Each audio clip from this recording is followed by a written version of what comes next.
Ano ba yan, Stella? Bakit mo naman hinayaang mangyari yon? Problemadong sabi ni Myrna sa kaibigan niya habang nakaupo sila sa isang karinderya, small eatery, malapit sa opisina. Naku, Day. Anong gagawin ko? Ayokong mawala ng trabaho dahil lang dun. Alam naman nating pareho na may girlfriend si Sir Tristan at mahal niya iyon. Pangalawa, lasing siya nung gabing iyon. Siguradong sigurado akong hindi siya aamin kung sasabihin ko sa kanya ang nangyari sa amin. Sino ba ako? Baka sabihin pa niyang nababaliw lang ako. Sagot ni Stella, halatang nag-aalala at natatakot. Anong plano mo ngayon? Itatago mo na lang. Tanong ni Myrna habang kumakain ng pansit, noodles. Ikaw lang ang tanging nakakaalam sa nangyari sa inyo ni Sir Tristan. Ayokong may ibang makaalam nito, please. Pakiusap ni Stella. Nilagyan pa niya ng konting drama, hinawakan niya ang kamay ni Myrna at nagpaawa-awang tingin. Ano pa bang magagawa ko? Kung iyan ang gusto mo, makakaasa kang mananatiling lihim ang lahat, sagot ni Myrna, sabay buntong hininga. Salamat, Day. Niyakap ni Stella ang kaibigan bago nagpaalam na uwi na sa inuupahan niyang apartment sa Sampaloc, District in Manila. Simula nang may nangyari kina Tristan at Stella, umiiwas ang dalaga sa amo. Kung dati, palagi siyang daldalera, talkative, ngayon, nagsasalita lang si Stella kung may kailangan siyang sabihin o kung kailangan niya ng pirma sa boss niya. Nagtataka naman si Tristan sa ipinagbago ni Stella. Nasanay kasi siya na palaging masayahin at kwento ng kwento ito, parang hindi na ubusan ng sasabihin. Pero, isinawalang bahala na lang niya. Love. Hoy! Tawag ng isang babae. Ang lalim naman ng iniisip mo. Kanina pa ako nandito, kumakaway-kaway. Si Camille, ang nobya, girlfriend ni Tristan. Nakangiti siya, pero halata sa boses niya ang pagtatampo, slight annoyance. Nako, sorry, may iniisip lang, paliwanag ni Tristan. Gaano ba yan kaimportante at nawala ka pa sa sarili mo? Tanong ni Camille. Umupo siya sa tabi ni Tristan at sumandal sa balikat nito. Wala, bale wala na nga, sabi ni Tristan, sabay akbay sa nobya. Niyakap niya si Camille sa likod, tulad ng palagi nitong ginagawa. Hinayaan naman ni Tristan habang abala sa pag-iisip kay Stella. Bigla na lang tumunog ang cellphone ni Stella na nasa loob ng kanyang bag. Hello. Anak, ang papa mo nasa ospital. Baka may konti ka pang pera dyan, pambili lang sana ng reseta niya sa labas, mahinang bungad ng ina ni Stella. Ano ho? Kamusta na po siya? Okay na po ba siya, ma? Nag-aalalang tanong ni Stella. Okay na siya, anak. Pero may mga reseta kasi na kailangang bilhin sa labas, naiiyak na sabi ng kanyang ina. Sige po, ma, magpapadala ako ng pera mamaya. Hindi pa kasi ako makalabas ngayon dahil may trabaho pa akong inaasikaso, sagot ni Stella. Sige, anak. Maraming salamat. Walang anuman po, mabasta, balitaan mo lang po ako kung ano nang nangyayari dyan. O sige, anak. Ibababa ko na ito dahil may pupuntahan pa ako, paalam ng ina ni Stella. Pinatay na ng ina ang cellphone, habang si Stella ay napabuntong hininga na lang at napasandal sa kanyang kinaupuan. Ilang araw nang masama ang pakiramdam niya, pero isinawalang bahala lang niya ito. Pero ang ipinagtataka niya, kung bakit bigla na lang siyang inantok, na hindi naman niya nararamdaman dati. Hoy, Stella!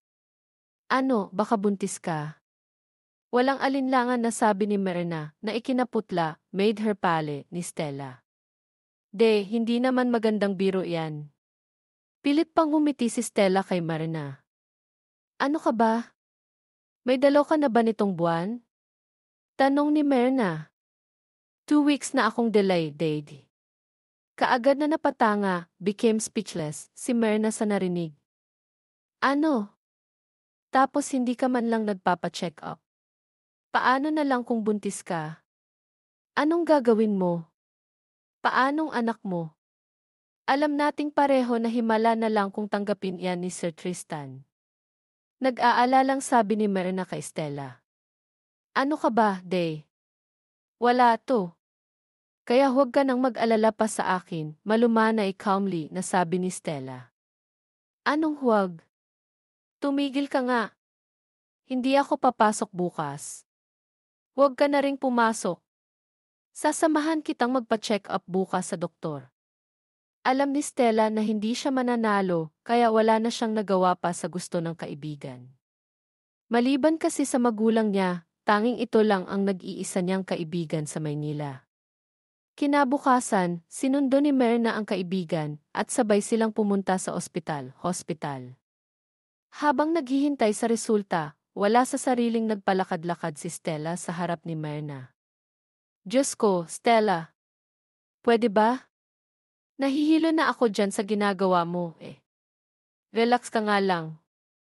Sita ni Myrna. Paano kung positive ang resulta? Pero sana hindi pero pag tama ang hinala mo bubuhayin mo naman siya, di ba? Hindi mo naman siya ipapalaglag? Pangunguna ni Myrna.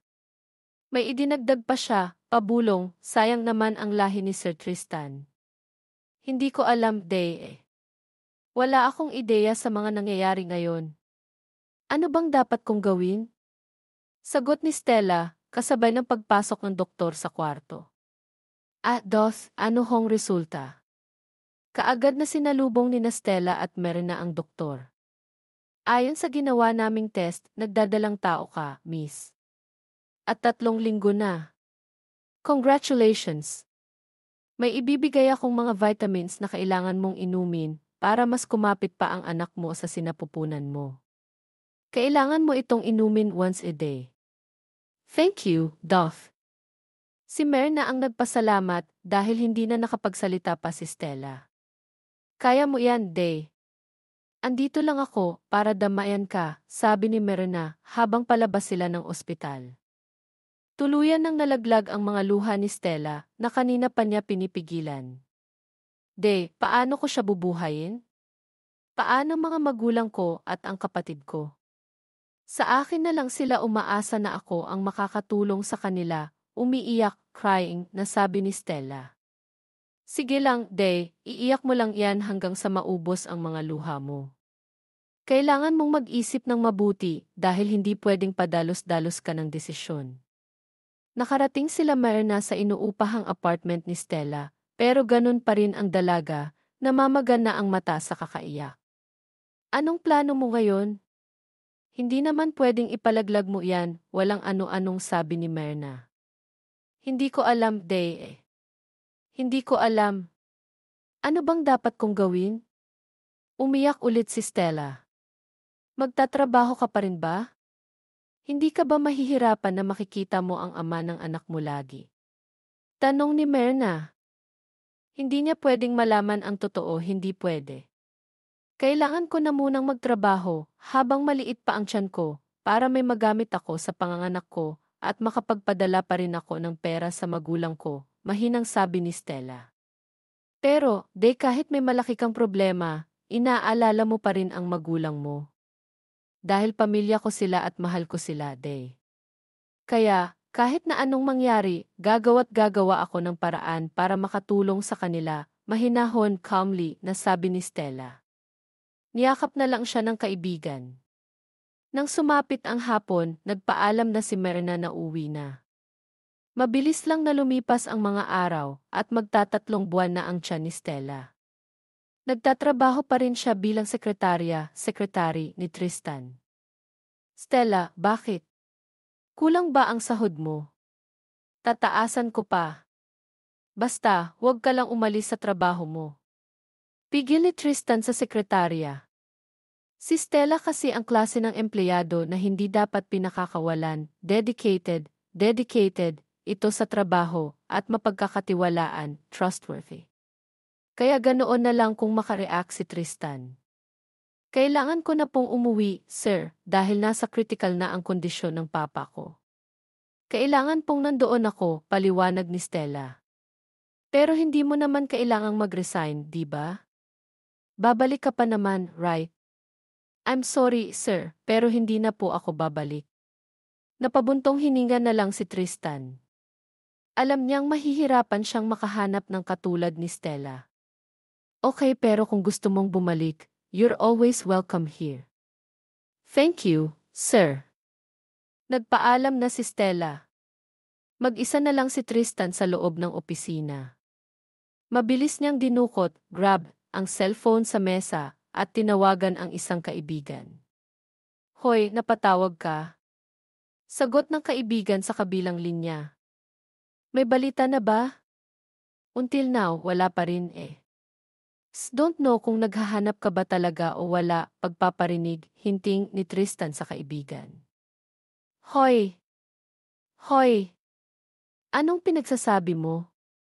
Of course, naghahanap ako. Pero wala talaga akong mahanap na footage doon sa kinaroroonan mong kwarto. Paliwanag ni Stefano. Okay. Pag may information ka, tumawag ka na lang sa akin. CJ, sir. Bye. Istorbo ka, eh. Napailing na lang si Tristan. Alam niya kasing may babae na namang kasama ang kaibigan.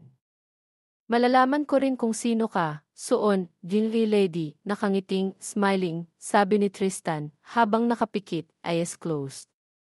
Pilit niya kasing inaalala ang mukha ng babae na nakaniig, had intimate relations with niya, pero kahit anong pilit niya, hindi niya maalala. Dala siguro ng kalasingan niya kaya ganoon. May fiance na si Tristan, pero hindi niya alam kung bakit unti-unting siyang nawawalan ng gana sa fiance niya. Buti at pinayagan ka niya, sabi ni Myrna kay Stella. Wala naman siyang choice day. Papa ko ba naman ang idahilan ko, eh? Nakahingi na rin naman ako ng tawad kay God sa pagsisinungaling ko na malubha ang lagay ni Papa. Ano? Si Mang Rustico talaga ang idinahilan mo. Nang tumango, nodded, ang kaibigan, napahalakhak, burst out laughing, si Myrna. Sira ka talaga. Ano bang gusto mong idahilan ko? Nabuntis ako sa anak niya. Ano namang sasabihin niya? Baka maisip pa niyang baliw ako para gawin yon. Ayoko ng magulong buhay, kaya kung maaari, itatago ko ang anak ko.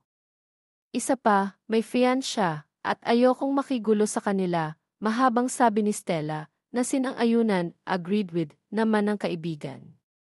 Mabilis lang na lumipas ang mga araw, at naging mga buwan, hanggang sa ipinanganak na nga ni Stella ang kanyang anak.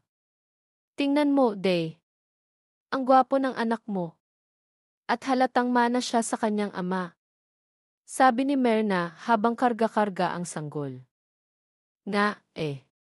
Ang nagsalubong nitong kilay at ang mukha at ilong halos lahat na lang sa kanya. May pagtatampo, resentment, na sabi ni Stella. Ang lakas talaga ng dugo ng taong yon, ano? Dahil kuhang-kuha ni Danilo ang mukha ng ama niya. Pero in fairness, ang swerte mo at may anak ka sa kanya. Hindi man lang nawala ang bakas niya sa'yo. Napangiti na lang ng mapait, bitterly, si Stella nang maalala ang gabing iyon. Pero nang makita ang anak, parang nawala ang lahat ng sakit na nararamdaman niya, lalo pat napakagwapo nito, kahit maliit pa lang. What? Are you out of your mind, Tristan? Ikakasal na tayo. Nakahanda ng lahat. Tapos ngayon, sasabihin mong maghihiwalay na tayo. For what reason, ha? May iba ka na bang ipinalit sa akin? Sumagot ka. Galit, angry na sigaw ni Camille sa binata. I'm so sorry, pero wala na akong makuha pang pagmamahal sa iyo dito sa dibdib ko, mahinahon calmly na sabi ni Tristan. No. Hon. Please, wag mo namang gawin sa akin to, please. Mahal na mahal kita. Hindi ko kaya, please. Humahagulgol, sobbing, na si Camille, nakikiusap, begging, sa binata. Nasasaktan si Tristan na makitang umiiyak ng ganoon si Camille. Naging mabuti naman itong girlfriend sa kanya. Pero anong magagawa niya, kung sa puso niya, wala na siyang makuha pang pagmamahal dito? I'm so sorry. Makakahanap ka pa ng lalaking mamahalin ka hanggang dulo at sigurado akong hindi ako iyon. Naging mabuti kang girlfriend sa akin, kaya ayokong mamuhay ka sa itatayo nating pamilya na ikaw lang ang nagmamahal. Mas masakit pag nagpakasal pa tayo, bago ko pa sabihin sa'yo na hindi na kita mahal. Patawad. Yun lang ang lumabas sa bibig ni Tristan, bago iniwan ang dalaga sa loob ng opisina. Sa bar dumiretso si Tristan, kung saan ay pagmamay-ari ng kaibigan niya, para doon ilabas ang lahat ng nasa dibdib niya. Hoy, hinay-hinay lang. Para ka namang nakikipaghabulan ng inuman. Natatawang sabi ni Christopher. May problema ba? Itinigil ko na ang relasyon namin. Kinansela ko na ang kasal namin ni Camille, sagot ni Tristan. Agad na naibuga, spit out, ni Christopher ang iniinom niyang alak dahil sa narinig. Bro, okay ka lang? Akala ko ba mahal mo siya? Batid sa boses ni Christopher ang inis, ano yens? Lihim na nagmamahal si Christopher kay Camille. Alam mong mahal ko siya noon pa. Pero dahil kaibigan kita, kaya ko kinaya ang sakit na nararamdaman, makita ka lang na masaya at ang babaeng mahal ko. Pero anong ginawa mo? Sinaktan mo lang siya. Mababakas, evident, sa boses ni Christopher ang galit kay Tristan. I'm so sorry, bro, kung sinaktan ko lang siya, mahinahon, calmly, nasabi ni Tristan sa kaibigan. Si Camille kasi, matagal nang gusto ni Christopher.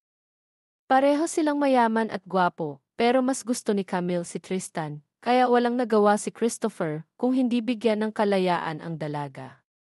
Pero ngayon na sinaktan ito ni Tristan, gusto niyang bugbugin, beat up ang kaibigan. Kung hindi lang kita kaibigan, ewan ko kung ano nang ginawa ko sa'yo. May bahid, Trace, pa rin ang galit ang boses ni Christopher. Hindi na rin nagtagal si Tristan sa bar ng kaibigan. Umuwi kaagad siya sa kanyang condominium. Kinabukasan, the next day, pagkagising niya, maingay na tunog ng kanyang cellphone ang bumungad, greeted, sa kanya. Ma'am, ano itong natanggap kong balita ha, Tristan? Bakit mo hiniwalayan si Camille? Napakabait niya para gawin mo iyan sa kanya. Ano bang pumasok dyan sa kukote, head, mo't pinahiya mo siya, ha? Galit na bulyaw, shout, ni Doña Madonna, ang ina ni Tristan, sa anak. Napabangon, got up suddenly, nang wala sa oras si Tristan dahil sa galit na boses ng kanyang ina. Ma'am, ayusin mo ito, Tristan. Dahil kung hindi, sisiguraduhin kong may kalalagyan ka. Galit na banta, threat, ni Doña sa anak. Malamig, cold, na tao si Tristan, pero pagdating sa kanyang ina, tiklop, submissive, siya rito. Alam kasi ni Tristan na iba ang ugali ng kanyang ina. Isa pa, gustong-gusto nito si Camille para sa kanya, kaya ganoon na lamang ang galit nito nang malaman na hiniwalayan niya ito. I'm done with her, Mom. I have a valid reason why I'm doing this. I'm so sorry, pero buo na ang pasya, decision ko. Ibinaba, hung up, ni Tristan ang tawag at bumalik sa pagkakahiga, lying down, sa kanyang kama. Pilit pa rin niyang binabalik-balikan, reminiscing, ang gabing iyon. Only, lang niyang naaalala ang pagtawag nito sa kanya ng kisser. Pero kahit naman sino, tinatawag siyang kisser, kaya hindi niya mahulaan, guess, kung sino ang nakasama niya ng gabing yon. Noong una, akala niya, si Camille ang kasama niya, pero nang tawagin siya nitong kisser, hindi na niya ito napagtuunan, paid attention to, panang pansin. Samantala, sa province, kung nasaan si Stella, karga niya ang kanyang sanggol. Hinihele, lulling to sleep, ni Stella ang kanyang anak para makatulog. Bagong ligo ito. Isang buwan na mula nang ipanganak, gave birth niya ito, at nasabi na lamang niya sa sarili na hindi pala madali ang buhay ng isang ina, lalo pat wala siyang kasama. Tanging siya lang at ang kaibigan niyang si Merna ang nakakaalam kung nasaan siya. Mula nang umalis si Stella sa trabaho, nagtrabaho siya sa isang hindi kalakihang, large, tindahan, para may pandagdag, additional, siya sa gastusin pag nanganak na siya. Hindi siya umuwi sa kanila dahil ayaw niyang mas mahirapan ang magulang sa kanya. Nagpapadala pa rin naman siya ng pera sa magulang, pero naputol. Stop. Ito nang mag-stop na siya sa trabaho dahil malaki na ang tiyan niya at ang bigat, heaviness, pa nito. Andito na ako. Sigaw ni Myrna sa loob ng bahay. Andito kami sa taas, de. Sigaw ni Stella. Nilapag, put down, ni Myrna ang dala niyang groceries, at pumanhik, went upstairs, na siya sa taas para puntahan ang kaibigan at ang inaanak, godchild, niya. Napaaga ka yata ngayon? Tanong ni Stella. Wala akong trabaho ngayon kaya maaga ang uwi ko. Oh, kamusta ang inaanak ko? Ito, tulog na, mahinahon, calmly, na sabi ni Stella. Ay, ang gwapo mo talaga, baby. Parang gusto kitang kurutin. Natatawang sabi ni Myrna habang hinahaplos, stroking, ang pisngi ni Danilo. Ikaw talaga. Saka mo na panggigilan yan pag hindi pa iyan nagsasalita, eh. Natatawang sabi ni Stella. Nakakagigil talaga siya, eh. Ang lakas talaga kasi ng dugo ni Tristan. Ay, ewan ko na lang kung anong mararamdaman niya pag nalaman niyang may anak siya sa'yo. Baka, pag nalaman niya, maalala ka niya na ikaw yung nakasiping, slept with, niya nung malasing siya sa isang bar, ikaw ang natawagan niya, instead na si Camille. Bumalik sa alaala, memory ni Stella ang nangyari noon. Kinapa, felt, niya sa dibdib niya kung may sakit pa ba, pero wala na siyang sakit na nararamdaman tulad noon. Tanggap na niya ang lahat, lalo pat nakita na niya ang anak niyang tanging nagbibigay sa kanya ng lakas. Sa bahay nila Tristan, nakauwi na ang ina at galit na galit pa rin ito sa anak dahil sa ginawa nito kay Camille. Ano ba talagang valid reason mo at hiniwalayan mo si Camille, ha, Tristan? Ngayon mo sabihin sa akin ang rason mo kung bakit ginawa mo iyon. Galit na sabi ni Donya sa anak. Nang sabihin ni Tristan ang dahilan sa kanyang ina, kaagad na lumapat, landed, ang kamay nito sa pisngi ng anak. Dahil lang sa hindi mo kilalang babae, kinansela mo ang kasal niyo ni Camille.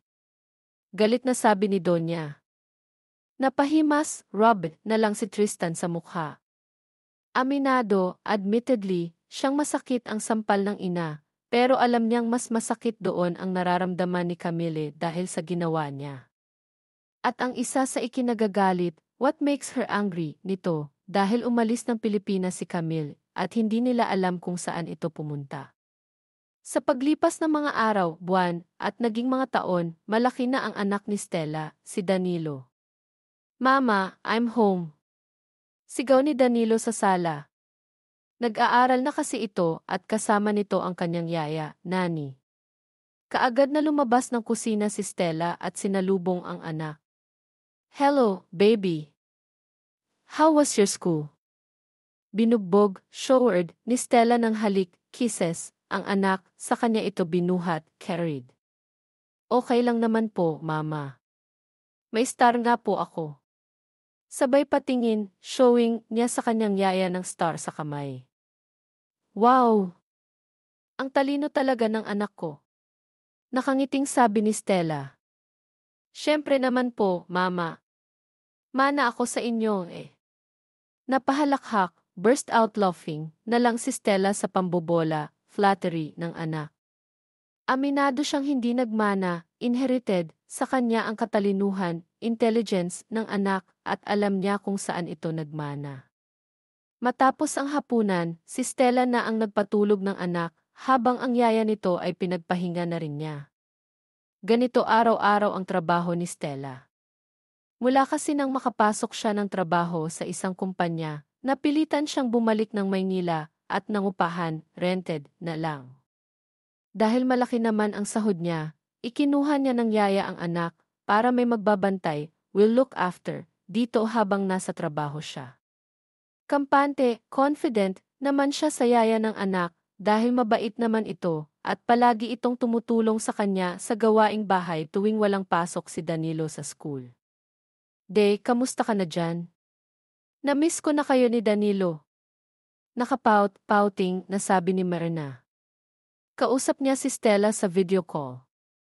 Ano ka ba? Okay lang kami rito. Ikaw, kamusta ka na dyan? Okay lang din, malapit na akong babalik dyan sa Maynila. Hinihintay ko na lang na makalabas ng ospital si tatay, saka ako babalik dyan. Ganun ba? Ikamusta mo na lang ako sa kanila, ha? Makakarating, day. O, paano, patayin ko na to, ha? Antok na kasi ako, eh. Bye, day. Mumiti lang si Myrna at pinatay na ang tawag. Sa opisina ni Tristan, kausap niya ang kanyang private investigator. Private investigator. Ito lang ho ang nakuha kong information, sir. Ayon doon sa kausap kong bartender sa bar kung saan ka na malagi stayed, noong gabing yon, may tinawagan ka raw na nagngangalang Marina. Tinawag mo raw siyang sweetheart sa cellphone. Pero nang dumating daw doon ang babae, sir naman ang itinawag sa'yo. Posible po na hindi si Ma'am Camille ang natawagan mo. Meron pang iba na kaagad namang pinuntahan ka, mahabang sabi ng private investigator ni Tristan. Dahil sa narinig, nagkaroon ng ideya si Tristan kung sino ang natawagan niya. Pero gusto niya munang confirm. Ibigay mo sa akin ang pangalan at address ng nakausap mo. May itatanong lang ako sa kanya. Kaagad naman na ibinigay ng private investigator ang address at pangalan ng lalaki na nakausap niya sa bar. Ihuhulog, will deposit ko na lang sa account mo ang bayad ko. Thank you, sir. Hindi na rin nagtagal pa ang private investigator ni Tristan. Kinagabihan, the following night, kaagad na wento ni Tristan ang bar kung saan siya nalasing dati. Wala pa rin itong pinagbago. Tulad ng dati, marami pa rin ang mga tao na dumadayo, frequenting doon. Hindi lang kasi maganda ang bar na iyon, malinis at malawak ang space nila, kaya gustong-gusto ni Tristan na doon pumupunta pag may problema siya. Hindi na siya visited, sa bar ng kaibigan mula nang magkasagutan, had an argument sila at hindi na rin niya ito nakita pang muli. Umupo si Tristan sa isang mesa, kung saan ay may dalawa lang na upuan ang naroon at kaagad na nagtawag ng waiter. Yes, sir. Ano pong order niyo? Magalang politely na sabi ng waiter. Nandito ba itong si Ruben? Pakisabi sa kanya na gusto ko siyang makausap, kahit saglit, briefly lang. Hinatid muna ng waiter ang order ni Tristan bago nito pinuntahan si Ruben. Good evening, sir. Ako po si Ruben. Ano pong maipaglilingkod, can I help you, ko sa inyo?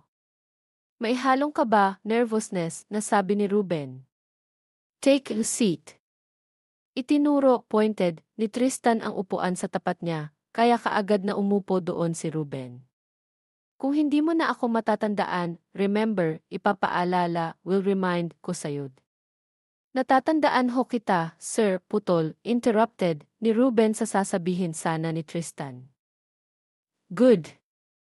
May nakapagsabi sa akin na nakita mo kung sinong babaeng sumundo sa akin noong gabing yon.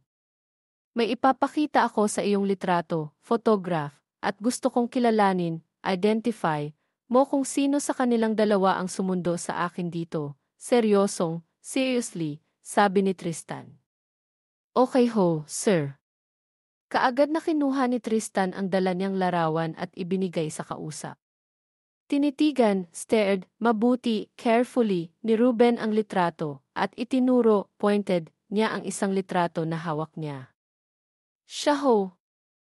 Siya ang sumundo sa inyo rito, at siya ang kasama mo na sumakay sa isang taxi. Kaagad na naikuyom, clenched, ni Tristan ang kamao. Hindi niya alam kung ano ang dapat niyang maramdaman, feel, ngayong alam na niya kung sinong kasama niya noong gabing yon.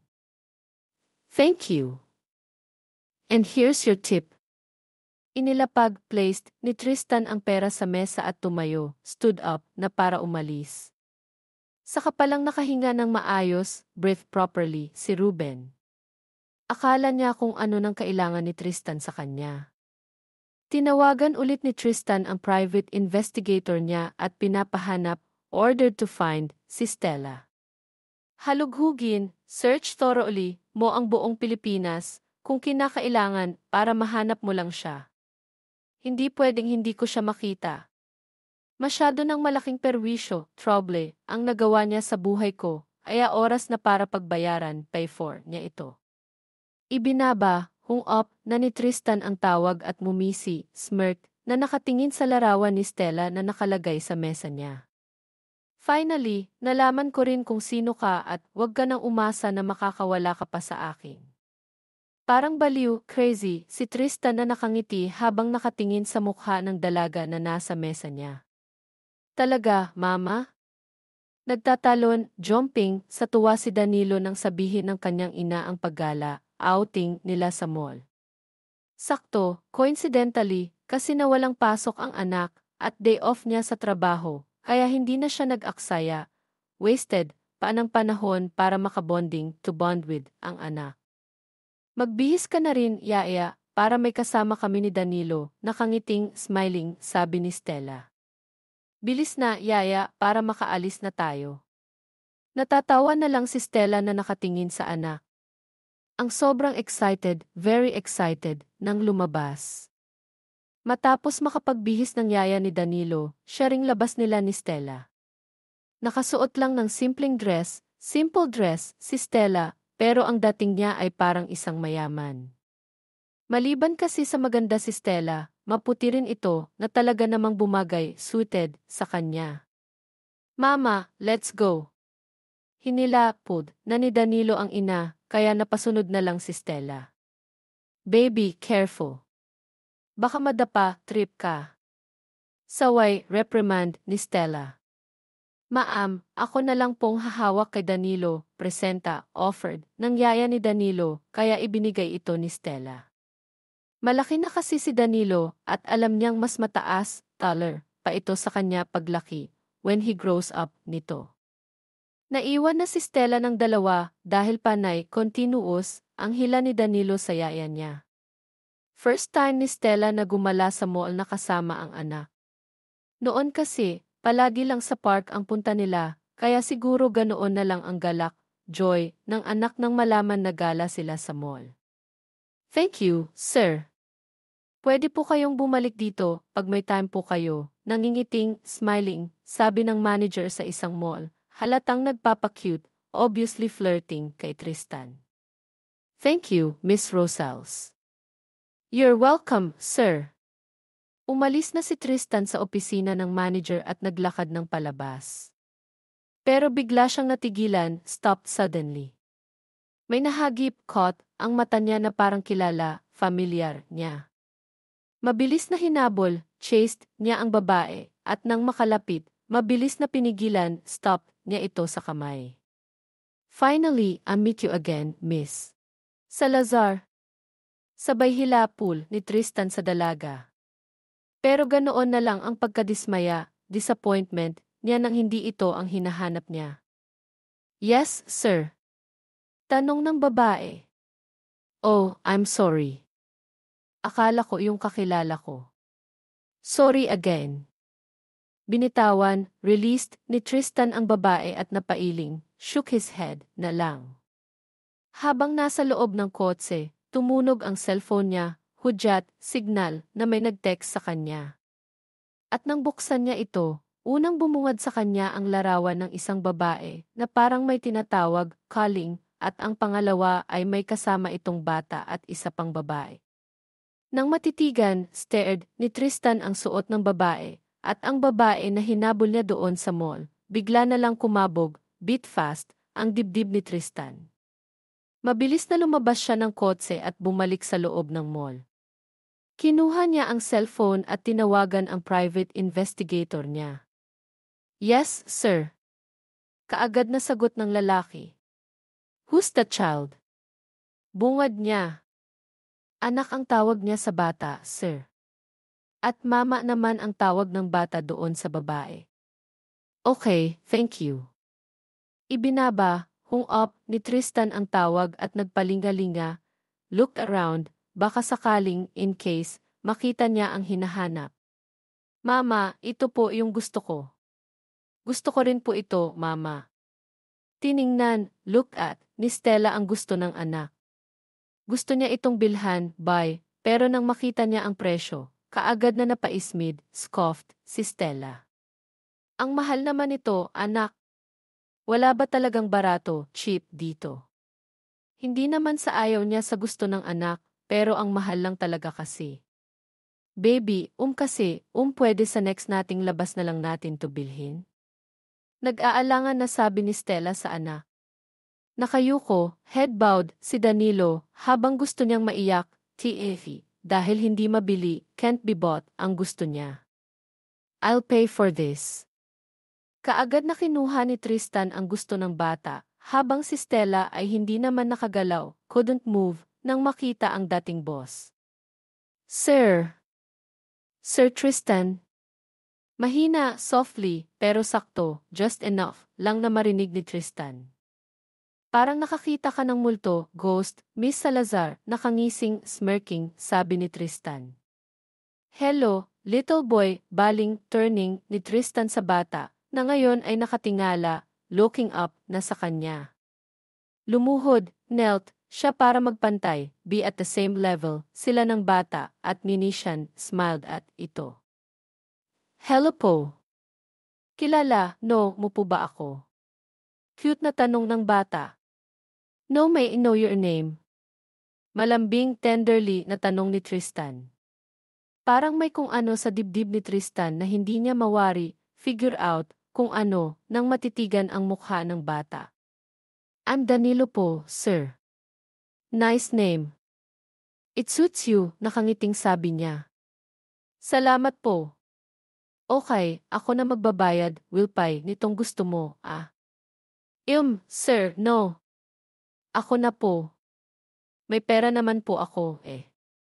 Saka, nakakahiya, embarrassing, naman po sa inyo. Hindi alam ni Stella kung bakit bigla na lang siyang kinabahan, nervous, habang kasama nila si Tristan. Really? Akala ko ba wala kang pera? Nakangisi pa ring sabi ni Tristan. Ako na ang magbabayad nito. And that's final. Let's go, little boy. Kinarga, carried, ni Tristan ang bata, habang nakasunod naman si Stella at ang yaya ni Danilo. Ma'am, sino ho yung lalaki? Bakit po sila magkamukha, look-alik ni Danilo? Curious na tanong ng yaya ni Danilo. Yaya, hindi sila magkamukha, okay? Malayo, far, ang mukha nila sa isa't isa. Nagkibit balikat, shrugged, lang ang yaya na sumunod kay Stella papunta sa counter, kung saan naroon si Tristan at Danilo.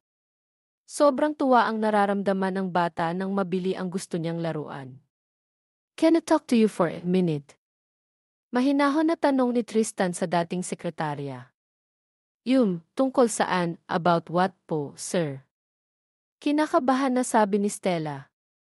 Dinala niya sa labas ng bahay ang dating boss at doon ito kinausap. Nakauwi na kasi sila at si Tristan ang naghatid, drove, sa kanila. Gusto ko lang malaman kung ano ba talagang dahilan kung bakit ka umalis sa kumpanya noon. Agad na tigilan, stop, si Stella sa itinanong ng amo. Pero pinakakalma, calmed, niya kaagad ang sarili, para hindi siya mahalata, binoticed nito. Sir, alam niyo na ho ang dahilan ko noon, at hindi ko na ulitin, will repeat, pang sabihin yon. Really? Talaga bang wala kang sasabihin sa akin? Nakangiting sabi ni Tristan. Ano naman ho bang sasabihin ko, sir? Hindi ko ugali ang magkwento ng buhay ko sa ibang tao. Okay, iba na lang ang pag-usapan, let's talk about natin. Sinong ama ni Danilo? Pwede ko bang malaman? Mas lalo pang natigilan, froze, si Stella sa tanong na iyon. Ano-ano pong ibig niyong sabihin, sir? May kaba, nervousness, na sabi ni Stella. You know what I mean, Miss Salazar. May tinatago, hiding ka ba sa akin? Seryosong sabi ng lalaki. No, sir. Wala akong tinatago sa'yo, seryoso ring sabi ni Stella. Good. Alam mo bang matagal na kaming hiwalay ni Camille nang dahil sa isang babae? Agad na tigilan si Stella sa narinig, pero hindi niya pinahahalata, showed. Bakit niyo ho ito sinasabi sa akin? Dahil ikaw ang babaeng yon, diretsong, straightforward, sagot ni Tristan. Kinabog, beat fast, ng matinding kaba, intense nervousness, ang dibdib ni Stella nang marinig ang sinabi ni Tristan. Ano hong ibig niyong sabihin, sir? Anong ako? Anong kinalaman? What does it have to do with, ko sa hiwalayan iyon ni Ma'am Camille? Wala akong ginawa na makakasira, will ruin, sa relasyon niyong dalawa.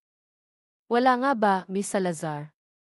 Alam mo bang 5 taon na kitang hinahanap, dahil alam ko na ikaw ang babaeng kasama ko sa kama noong gabing naglasing, got drunk, ako sa isang bar. Kaagad na sabi ni Tristan. Para namang may tumatakbong kabayo, running horse, sa dibdib ni Stella dahil sa sinabi ng binata. Hindi po yan totoo, sir. Paano naman ako napunta, ended up, sa bar na yon? Nautal, stuttering, na sabi ni Stella. Huwag ka nang magdeni, dahil nagsalita na ang lalaking tumulong sa'yo para makakuha ng taxi. Now, tell me the truth, Miss Salazar. Danilo is in Bison, right? Mas lalong nanigas, stiffened, si Stella sa kinatatayuan, where she was standing, niya. Hindi niya alam na iyon ang sasabihin ni Tristan. No, sir. Danilo is not your son. Anak namin siya nung namatay, deceased, kong boyfriend. At hindi kita naging boyfriend. Matigas, firm, na tanggi din niya ni Stella. Hindi niya alam kung paano nasabi ni Tristan na anak niya si Danilo. Natatakot, afraid, na siya. Gusto niyang magpanik, pero parang may pumipigil, stopping, sa kanya. Really? Then let's see. Kung mapatunayan kong ako ang ama ni Danilo, sisiguraduhin kong makukuha ko siya. May pagbabanta, threat, sa boses ni Tristan. Hindi mo alam kung anong kaya kong gawin, Miss Salazar, para makuha ang anak ko. Kung kinakailangan na umabot tayo sa court, gagawin ko, makuha ko lang ang custody ng anak ko. Matagal mo siyang itinago, hid, sa akin, kaya sigurado akong papanigan, will side with, ako ng batas. Siguradong sigurado, very sure, si Tristan na anak niya talaga si Danilo, kaya gagawin niyang lahat mapaamin, make her confess, lang ang dalaga. Babalik ako rito para visit siya. At ikaw, Lee. Pinadasahan, glanced, panya ng tingin ang innocent, mukha ng dalaga, pati ang katawan nito. Akala, thought, nito'y isang model, dahil wala pa rin itong pinagbago, changed. Kahit na may anak na ay sexy pa rin si Stella, dahil maalaga, caring, ito sa katawan. I have to go. Babalik ako bukas. At pag-isipan mo kung aamin ka ba sa akin o hindi. Mabilis na humalik, kissed, si Tristan sa labi ng babae, na siyang dahilan kung bakit hindi ito nakakibo, couldn't speak. Your lips is like candy. I want to say it again. Bye, darling, bulong ng binata sa tenga ng dalaga. Nakangiting umalis si Tristan sa bahay ni Stella. Hindi na siya nagpaalam pa sa bata dahil tulog na ito. Oh my goodness! Saan ka ba nanggaling, came from, at kanina pa akong naghihintay, waiting, sa iyo sa opisina mo. Umuwi na lang ako, wala ka pa rin. At hindi ka sumasagot, answering, sa mga tawag ko. Bulyaw, shouted, na naman ni Donya sa anak. There's only one important thing to do, Mom. Gaano ba yan kaimportante at iniwan, left, mo pa talaga ang trabaho mo para lang dyan? Mom, please. Ano bang pag-uusapan, will we talk about, natin at pinuntahan, wento, mo pa ako sa opisina. Nabalitaan kong bumalik na si Camille galing sa ibang bansa at gusto kong kausapin mo siya. Humingi ka ng tawad, apology sa kanya at ituloy, continue, muna ang kasal, wedding, niyong dalawa. Utos ng ina. I'm sorry, Mom, pero hindi na ako makikipagbalikan, we'll get back together, pa kay Camille. Lalo na ngayon at nakita ko na ang gusto kong maging pamilya. Kung hindi man lang din si Camille ang magiging asawa mo, huwag ka nang umasa na tatanggapin, will accept, ko ang magiging asawa mo. Dahil wala akong ibang gusto kung hindi si Camille lang. Matigas, firm, na sabi ni Donya. Napabuntong hininga na lang si Tristan sa ugali ng ina. Hindi pa rin naman nagtagal si Donya, umalis din kaagad ito dahil mailakad pa raw ito. Sinadya, intentionally went, lang talaga nito ang anak para sabihin na bumalik na ng Pilipinas si Camille, pero wala nang interes si Tristan sa dalaga. Ano, Day? Diyos mio naman. Paano na ngayon yan? Tanong ni Myrna kay Stella. Kausap niya ito sa telepono pagkaalis ni Tristan. Hindi ko nga alam kung anong gagawin ko, eh. Ano bang gagawin ko, Day? Dapat ko bang aminin sa kanya na anak nga niya si Danilo? Pero papaano kung kukunin niya sa akin ang anak ko? Paano kung ilayo niya sa akin si Danilo? Ano nang gagawin ko? Masisiraan, will go crazy, siguro ako ng bait, Day, pag nangyari yon. Problemadong, troubled, sabi ni Stella. Anong plano mo ngayon? Tandaan, remember mo, pinagbantaan, threatened, kanya. Kaya kung hindi mo sasabihin sa kanya ang totoo, siguradong ilalayo niya sa'yo si Danilo, pag napatunayan niyang anak nga niya ito. Sabi rin ng kaibigan ni Stella. Matagal, long, bago natapos ang pag-uusap ng dalawa, hanggang sa nagpaalam na si Myrna. Kinabukasan, the next day, maagang gumising, woke up, si Stella para ipagluto, cook for, ang anak. May klase na kasi ito, at ipinaghanda, prepared, niya ito ng makakain, food, at baon, packed lunch, sa pagpunta sa school. Mama! Ma, kailan po kaya babalik, will come back, si Tito Tristan? Sabi niya kasi, bibilhan, will buy, niya raw ako ng maraming, many toys. Baka, may be, sa boses ng anak ang saya, happiness. Baby, ayokong humihingi ka ng kahit na ano sa tito mo, ha? Tandaan mo, hindi naman natin siya kaano-ano, related, kaya kung pwede, huwag kang manghihingi, will ask, sa kanya. Pwede ba iyon? Pakiusap, plie, ni Stella, habang sinusubuan, feeding, ang anak. Mama Jerry, may papa po ba ako? Kasi yung mga kaklase, classmates, ko, may mga papa't mama po sila.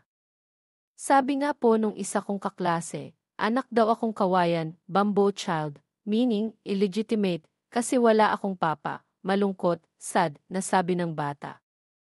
Parang sinaksak, stab, ng paulit-ulit, repeatedly, si Stella nang makita ang lungkot sa mukha ng anak.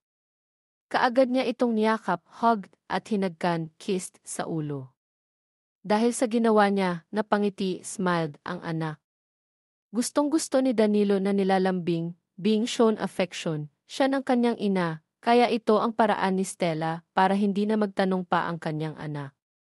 Yaya, si Danilo, wag mo siyang patutuyuin, let him dry off, allergic, siya sa pawis.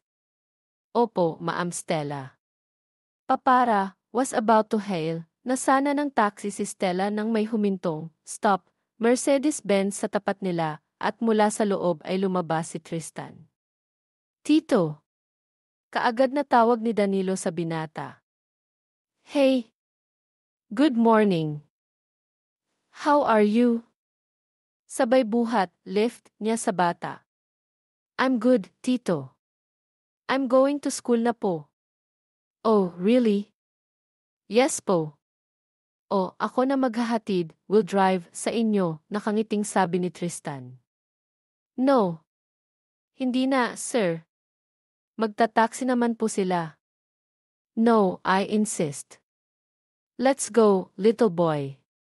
Walang nagawa si Stella kung hindi ang pasunurin, let them go, na lang ang yaya ni Danilo. Hindi kasi siya makakasama dahil may pasok na siya. Habang nasa kotse. Tito, do you know po ba kung sinong daddy ko? Malumanay, gently, na tanong ng bata kay Tristan. Nasa front seat ang yaya nito, habang sila ay nasa back seat. Alam ni Tristan na anak niya si Danilo. Sigurado siya sa sarili niya na anak niya ang batang kasama. Ang hinihintay lang niya ay ang test na pinapaasikaso, having it processed niya sa kanyang private investigator. Hindi alam ni Stella na lihim, secretly, na kumuha ng isang hibla, strand, ng buhok ni Danilo si Tristan para ipad-na-test, have it tested. I know who's your father, pero ang mommy mo ang dapat na magsasabi sa'yo kung sino siya.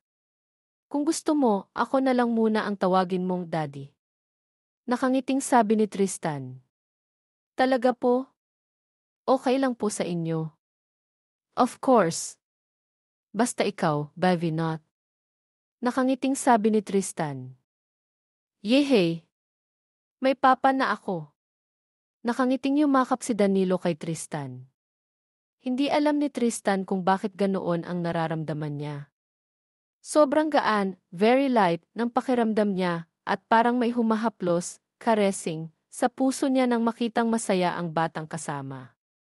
Matapos ihatid ang bata, nagpaalam, said goodbye, kaagad siya naaalis na.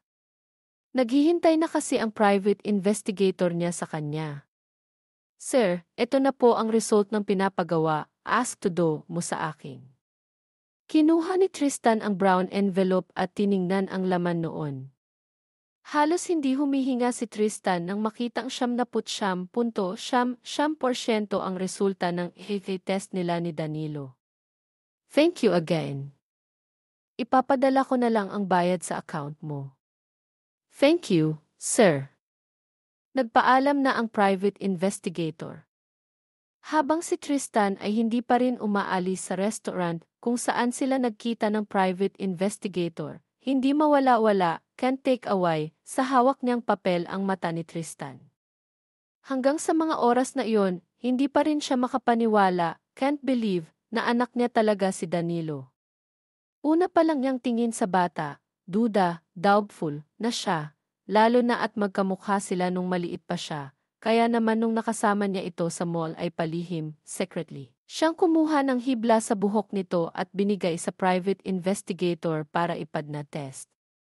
Isang linggo pa ang lumipas, past, hindi pa nagpakita, showed up, ulit si Tristan kay Stella, kaya medyo nakahinga, breath, siya nang maluwag, easily. Ano, hindi pa rin ba siya bumabalik, coming back? Tanong ni Myrna sa kaibigan habang kausap ito. Kababalik, just returned, lang nito sa Maynila, at sa kaibigan niya na mismo siya dumiretso, went straight to. Mabuti na rin yung ganon. Siguro, sumuko, gave up na siya, day. Makakahinga na rin ako nito ng maluwag, mahinahon na sabi ni Stella. Huwag kang magpakampante, be complacent, day. Alam natin kung gaano katalino ang boss mo. Hindi naman siya magiging mahusay, successful, na businessman kung kulang siya sa talino, di ba? Saka, malay, who knows mo, may ginagawa pala siyang iba. Tila nananakot, scaring, na sabi ni Myrna. Ano ba yan, Day? Kinakabahan, nervous, na nga ako dito, eh. Nakuha mo pang magbiro. Nakapout na sabi ni Stella. Joseph. Joke lang yon. Ano ka ba? Hindi kita tinatakot, scaring, no. Posible, lang kasi baka sakali, just in case lang naman. O siya. Kalimutan, forget na natin yon. Ang gagawin natin ngayon ay kung anong ulamin, what we will eat, natin mamaya. Nakangising sabi ni Myrna. Alam na alam kong ngisi, smile na yan. Ngayon pa lang talo, defeated, na ako. Natatawang sabi ni Stella na sinabayan, accompanied, naman ang tawa ni Myrna. Masayang pumasok ang magkaibigan sa loob ng bahay, at kaagad sinalubong naman sila ni Danilo. Tita Ninang. Look! O, mag-drawing ako ng family picture. Magiliw, enthusiastically, nasabi ni Danilo kay Myrna. Wow, baby! Ang galing, good mo talaga. Pero teka, sino naman tong kasama ng mommy mo ditong lalaki? I'm sure na hindi babae yan.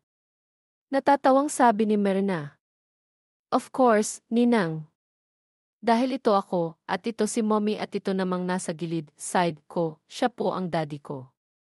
Biglang lumungkot, suddenly saddened, ang boses ni Danilo, habang si Stella at Myrna ay nagkatinginan lang.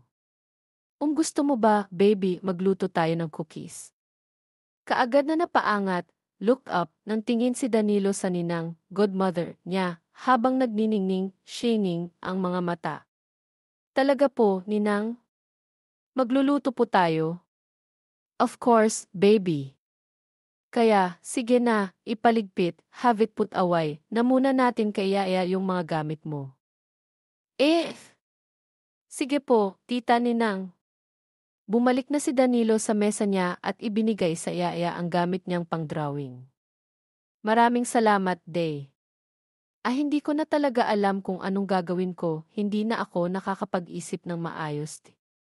Sabi ni Stella kay Marina.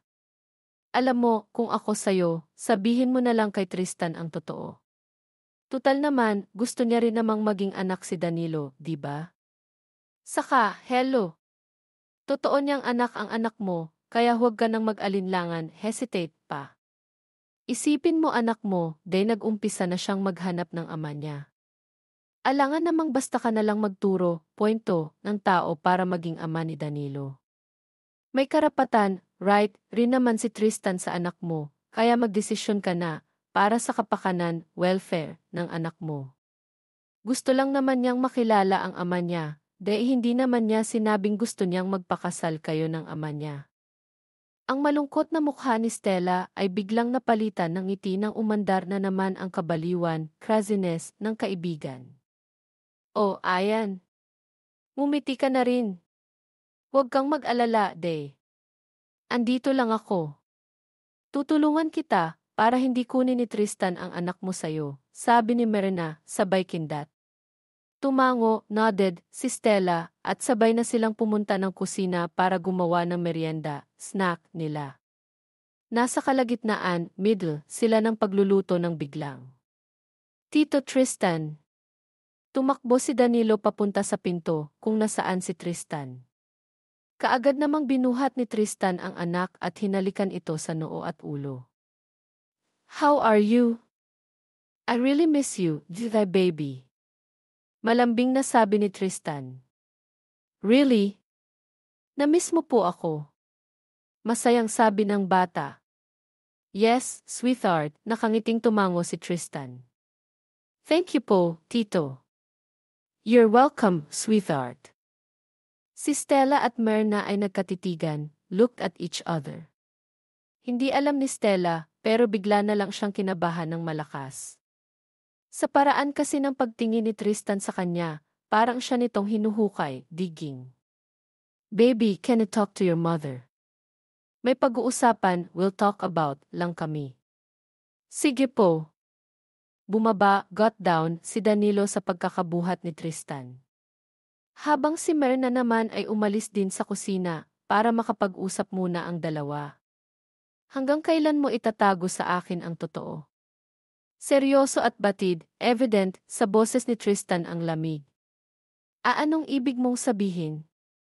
Kinakabahang, nervously, tanong ni Stella. Oh, please, Miss Salazar. Stop pretending in front of me. Alam natin pareho ang ibig kong sabihin. I know the truth. Danilo is Ivy's son. Hindi nakagalaw, couldn't move, si Stella sa kinatatayuan niya, at unti-unti nang nagsisisi, regretting. Kaya mabilis siyang kumapit, held on, sa upuan at doon umupo, sat down. Si Tristan, na nakatingin kay Stella, ay pilit nilalabanan, fighting, ang awa, pity, na nararamdaman sa dalaga. Hindi siya pwedeng maawa, can't feel pity, rito hanggat hindi aaminin, confesses, ni Stella sa kanya. Anak mo si Danilo. Pero hindi ko naman sinasadya, intended, na itago sa'yo ang anak mo. Natakot, afraid, lang ako na baka hindi mo tanggapin, accept, ang anak mo kung malalaman mo ang totoo baka sabihin mong nahihibang, crazy, na ako sa'yo. Kaya ako lumayo, went away, kasama ang anak ko, mahabang sabi ni Stella. Stupid! Mahinang mura, cursed softly ni Tristan. Siya rin ba ang dahilan kung bakit ka umalis sa kumpanya? Mahinang tumango, nodded softly, si Stella. Napakuyom, clenched, ang kamao ni Tristan. 3 buwan ang tiyan ko nang magpaalam akong uwi sa amin. Idinahilan, made an excuse, ko lang si Papa, para hindi ka maghinala, suspect. Damn it. Mura ni Tristan. Ngayong alam ko na ang totoo, kukunin ko na ang anak ko. Tumayo, stood up, na si Tristan at Akma, about to, nang aalis, leave, nang pigilan, stop, siya ni Stella. Sir, please. Hindi niyo naman po pwedeng ilayo sa akin ang anak ko. Please. Mamamatay siguro ako pag kinuha niyo sa akin si Danilo. Umiiyak na sabi ni Stella. Sabihin mo sa akin, anong dapat kong gawin? Gagawin kong lahat ng gusto mo, basta huwag mo lang ilayo sa akin si Danilo. Nagmamakaawa, begging, na sabi ni Stella. Really? Lahat ay gagawin mo? Naghahamon, challenging, na tanong ni Tristan. Lahat po, sir. Gagawin ko basta manatili, remain lang po sa akin ang anak ko. Umiiyak pa rin ang dalaga. Okay. Hindi ko ilalayo sa'yo ang anak mo basta magpakasal, mari ka sa akin.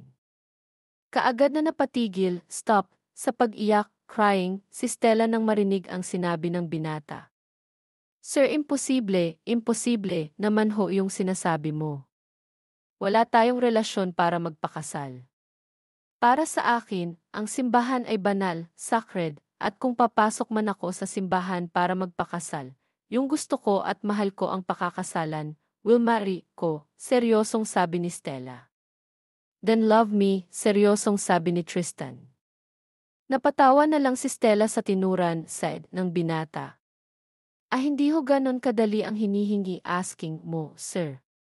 Natututunan, can be learned, ang pagmamahal, Miss Salazar. Pero hindi natuturuan, can be taught, ang puso, sir. Kaya, iba na lang ang hingin, ask, mong pabor sa akin, wag lang pakasalan, mari ka. Wala kang choice kung hindi ang sundin, follow, ang gusto ko. Yan ang kondisyon para manatili sa'yo ang anak natin. Babalik ako rito bukas, at gusto kong sa pagbalik ko, nakapagdesisyon, decided ka na. Bye, darling. Tulad ng unang ginawa ni Tristan, hindi muling nakagalaw, couldn't move, si Stella nang muling maglapat, when their lips met again, ang labi nilang dalawa. Smack, smack, lang yun, pero nagbigay, gave, ito ng malaking impact, sa kanya. Buwisit. Bakit ba ako natutulala, stunned, pag humahalik ang lalaking yun, kahit smack lang yun?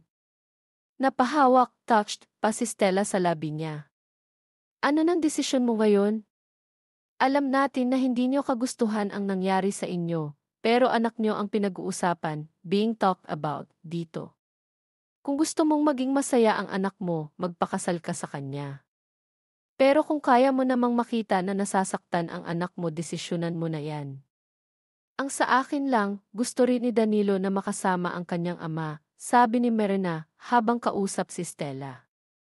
Napabuntong hininga ng malalim si Stella. Hindi lang kasi yan ang iniisip ko, Day. Iniisip ko rin kung matatanggap ba si Danilo ng pamilya ni Sir Tristan. Alam natin na si Ma'am Camille ang gusto nila. Paano na lang pag nalaman nila ang gustong pakasalan ng anak nila ay isang hamak, lowly lang. Ayokong maulit, happen again, pa yung nangyari sa akin dati, Day, na hindi ako natanggap at ikinahihiya, ashamed of, ako sa pamilya ng lalaking mahal ko, mahinang sabi ni Stella. Huwag mo nang isipin yon. Baka iba naman ang pamilya ni Tristan, lalo pat may anak na kayo. Hindi ko alam, Day. Mas gusto ko, ako na lang ang insultuhin, insult, at maliitin, belittle, nila, basta huwag lang nilang sasaktan at iinsultuhin ang anak ko, seryosong sabi ni Stella. May phobia, na kasi ang dalaga sa dating mayaman nitong boyfriend, kaya mula noon ay hindi na siya nag-boyfriend pang muli. Kinabukasan ay hindi na muna pumasok si Stella sa trabaho. Nagpaalam naman siya sa kanyang boss na may important siyang lakad. Mabait ang boss niya, kaya kaagad na pinayagan siya nito. Mugto, swollen, ang mga mata mo, ah. Huwag mong sabihing magdamag, all night, kang umiyak. Sita ni Merna sa kaibigan. Huwag mo na lang akong pansinin, Inday. Okay lang naman ako. Hindi ko lang kasi talaga mapigilan na maiyak pag naiisip ko na malalayo, will be separated, na sa akin ang anak ko, malungkot na sabi ni Stella. Nakatingin lang si Myrna sa kaibigan. Good morning, Mommy. Masiglang, energetically, bati ni Danilo sa kanyang ina. Umiiyak, crying po ba kayo? Tanong nito nang mapansin ang pamamaga, swelling, ng mata. Hindi napigilan ni Stella na tumulo, flow, ulit ang luha habang nakatingin sa kanyang anak. Sobrang sakit sa kanya na mawala si Danilo, na inalagaan, cared for, niya mula nang ipinagbubuntis, was pregnant, niya hanggang sa naglimang, turned 5, taon ito. Kaagad niya itong yakap ng mahigpit at hinagkan sa ulo. Mama, I can't breathe po. Kaagad naman na napabitaw, released, si Stella ng yakap sa anak at humingi ng sorry, apology, dito. It's okay, Mama. Wag na po kayong umiyak. Naiiyak, want to teary, din po kasi ako, eh. Mabilis na pinahid, wipe, ni Stella ang luha ng anak at binuhat, carried, na ito. Kain na tayo. Nakaluto, cook, na si Mama, eh. Niluto, cook, ko ang paborito, favorite mo, anak, nakangiti niyang sabi. Talaga po? Yehey! Thank you, Mama. Masayang sabi ng bata. Nang makarating sila sa kusina, pinaupo, seated, na ni Stella ang anak sa upuan. Nilagyan niya lang ng pagkain at ulam ang plato nito, at ito na ang sumubo, fed himself, sa sarili niya. Saktong pagkatapos nila ay dumating si Tristan, kasama ang isang lalaki na may dalang attache case, briefcase. Maupo kayo. Iniutos ni Stella. Yaya, dalhin take mo muna si Danilo sa labas. O sige po, maam. Tayo na, baby. Labas muna tayo. Mabilis naman na sumama, went along, si Danilo sa yaya. Sino siya? Kaagad na tanong ni Stella nang makaupo na sila. Si Attorney Velasco, abogado ko siya. Ang testigo, witness, kung ano man ang mapag-uusapan, will be discussed natin ngayon. Sabi ni Tristan. Isang tanong lang ang itatanong ko sa'yo, Miss Salazar. Are you willing to marry me or not? One answer is enough for me, seryosong sabi ni Tristan. Matagal, long, bago sumagot si Stella. Papayag, will agree, na ako, mahinahon, calmly, niyang sabi. Ayaw man niyang makasal, get married, kay Tristan, wala siyang choice. Ito ang tanging, only, alam niyang paraan para makasama niya ang anak. Isinawalang bahala na lang niya ang sasabihin ng magulang at ng kamag-anak ni Tristan. Ang important sa kanya ay ang makasama si Danilo. And now, pronounce you husband and wife. You can now kiss the bride. Nagpalakpakan ang mga testigo sa loob ng opisina ng judge. Judge, kung saan nagpakasal, got married, ang dalawa.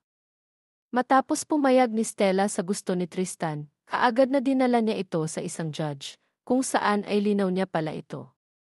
Nakahanda, prepared, na pala ang lahat, at si Stella na lang ang kulang. Hindi akalain, expected, ni Stella na ganoon kadaling matanggap ni Danilo ang ama. Sobrang saya ang nararamdaman nito nang sabihin niyang si Tristan ang ama. You're mine now, and you can't escape me again, Vivi wife, mahinang, softly, sabi ni Tristan, bago siniil, pressed, ng halik, kiss, sa labi ang asawa.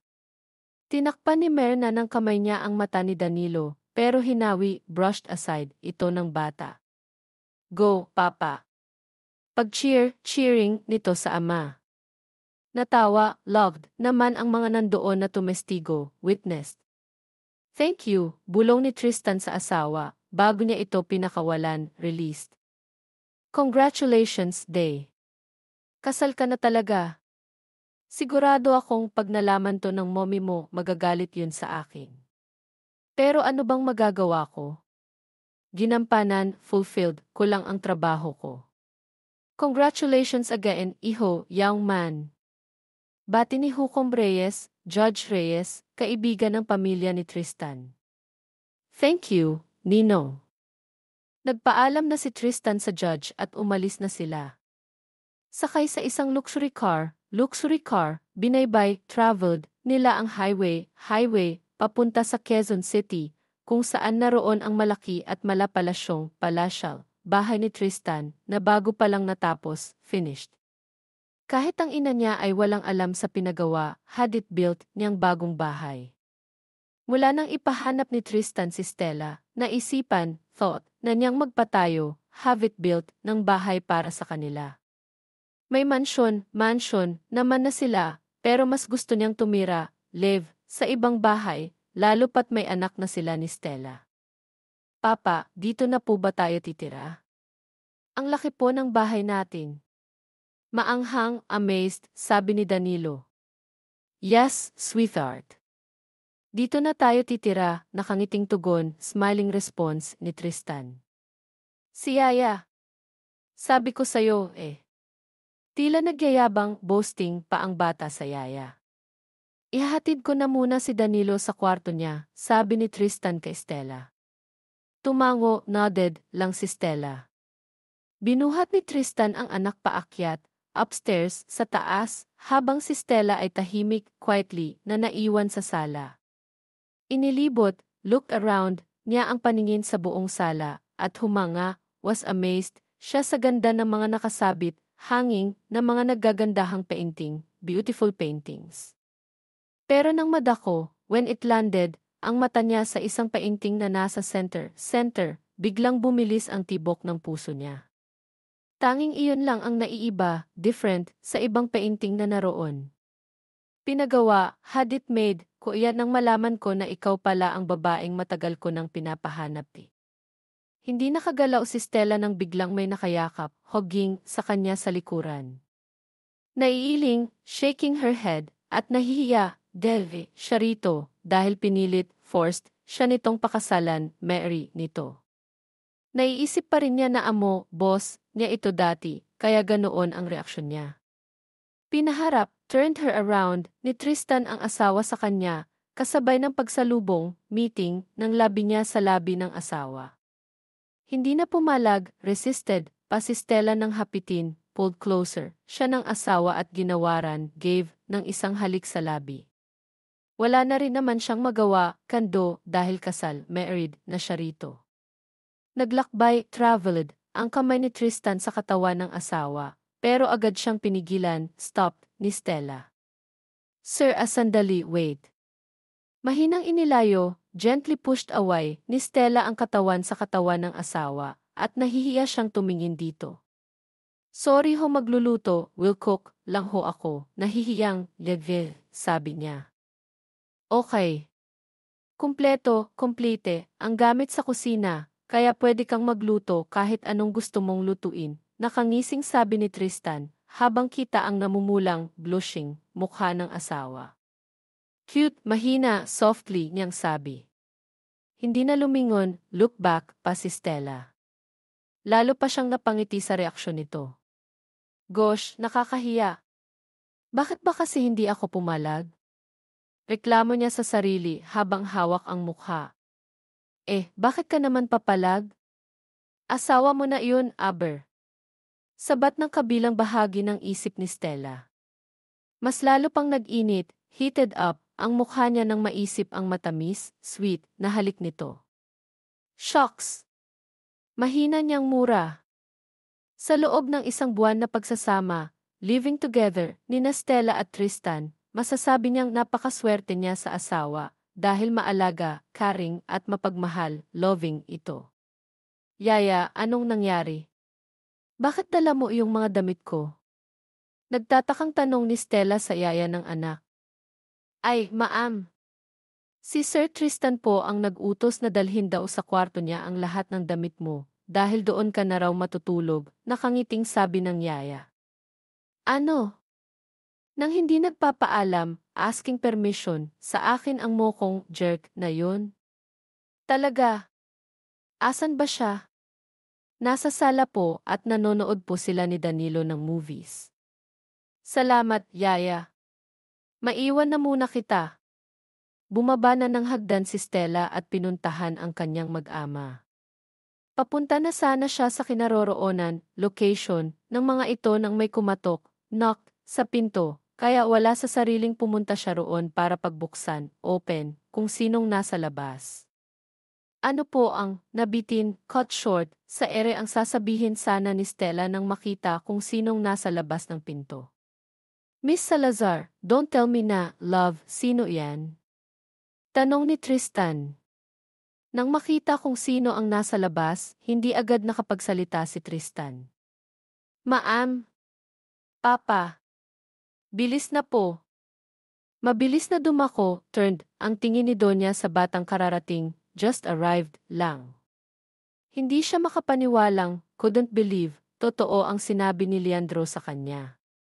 So, totoo pala na may anak ka na. Mabilis na nagtago, hid, si Danilo sa likod ng kanyang ama. Kaagad namang napansin ni Tristan ang takot ng anak, kaya binuhat niya si Danilo at pinaharap, made him face, sa kanyang ina. Yes, ma'am. Baby, say hi to your grandma, utos ni Tristan. Hello, grandma. How are you po? Magalang na sabi ng bata. Parang may kung anong humaplos sa dibdib ni Donya nang makita ang mukha at pagiging magalang nito. Nagustuhan niya ang pinakitang, showed, ugali ng bata, at alam niyang naturuan, ito ng magandang asal ng kanyang ina. Nang sabihin ni Enzo ang dahilan sa kanyang ina, ay kaagad na lumapat ang kamay nito sa pisngi ng anak. Dahil lang sa hindi mo kilalang babae, kinansela mo ang kasal niyo ni Camille. Galit na sabi ni Donya. Pero hindi lang iyon ang galit niya. Nalaman niya kasi, sa pamamagitan ni Hukom Reyes, na may anak na si Tristan at hindi kay Camille. Napahimas na lang si Tristan sa mukha niya. Alam niyang mas masakit pa sa sampal ang nararamdaman ni Camille. Pero ang hindi alam ng ina, may isa pang dahilan, isang lihim, secret, na nagpabigat ng kanyang desisyon. Mom, may anak na ako. At hindi kay Camille, sa wakas, finally, ay inamin ni Tristan. Napatigil si Donya. Para siyang binuhusan ng malamig na tubig. Anak. Bago pa makasagot si Tristan, may kumatok sa pinto. Si Stella, kasama si Danilo. Sir Tristan, kailangan ko pong makausap kayo, sabi ni Stella. Hindi niya alam na nandoon ang ina ni Tristan. Nakita ni Donya si Stella at ang bata. Agad niyang napagtanto, realized, ang lahat. Ang pagkakahawig, resemblance ni Danilo kay Tristan ay hindi maipagkakaila. Ikaw, G. Sabi ni Donya, puno ng pagkabigla, shock at galit, anger. Siya ang ina ng anak ko, mom, pag-amin ni Tristan. Nagsimula ang isang mainit, heated, na pagtatalo. Sinumbatan, reproached, ni Donya si Tristan at si Stella. Pinagbintangan, accused, niya si Stella na sinira, ruined, ang buhay ng kanyang anak. Pero ipinagtanggol, defended, ni Tristan si Stella. Mom, kasalanan, fault ko ang lahat. Ako ang humanap kay Stella. Ako ang nagpilit, insisted, na magpakasal kami. Sa gitna, in the middle, ng kaguluhan, chaos, umiyak, cried, si Danilo. Ayoko na po. Huwag na po kayong mag-away, fight. Natigilan, stop, ang lahat. Napatingin, looked, sila kay Danilo. Doon, sa mga innocent, mata ng bata, nakita ni Donya ang kanyang apo, grandchild. Unti-unti, gradually, lumambot, softened, ang kanyang puso. Halika rito, Apodi.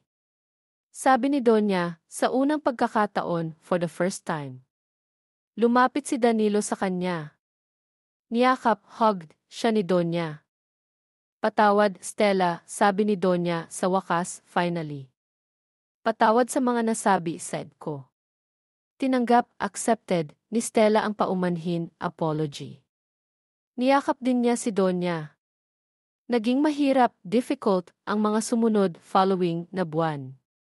Kailangan nilang ayusin, fix, ang mga nasirang, broken, relasyon, lalo na kay Camille.